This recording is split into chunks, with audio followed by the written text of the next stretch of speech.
পুরো দেশের চোখ ঢাকা বিশ্ববিদ্যালয় ছাত্র সংসদ ডাকসু নির্বাচনের দিকে। এরই মধ্যে নির্বাচনী প্রচারণায় ব্যস্ত সময় পার করছেন প্রার্থীরা। তবে এই নির্বাচন ঘিরে নতুন করে জল ঘোলা শুরু হয়েছে। এ নিয়ে মুখ খুলেছেন খোদ ঢাবি উপাচার্য অধ্যাপক ডক্টর নিয়াজ আহমেদ খান। হুঁশিয়ারি দিয়ে তিনি বলেছেন, কেউ এই নির্বাচন বাধাগ্রস্ত করতে চাইলে দায়িত্ব ছেড়ে দিয়ে কে কি করছে তা প্রকাশ করে দেবেন।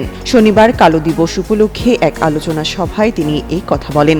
উপাচার্য বলেন, এখন পর্যন্ত ছাত্র সংগঠনের আচরণ আশাব্যঞ্জক, তবে ডাকসু নির্বাচন আয়োজন করা খুবই চ্যালেঞ্জিং। তিনি আরও বলেন, জাতি এই নির্বাচনের দিকে তাকিয়ে আছে, একটি ভালো পরিবেশে ভোট করতে তারা চেষ্টা করছে।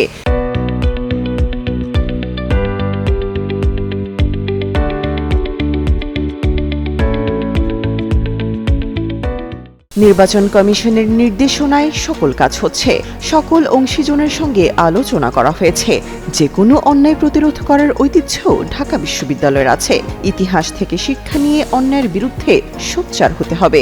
এ সময় সেনাবাহিনী সহ সবার প্রতি তিনি এক হয়ে কাজ করার আহ্বান জানান।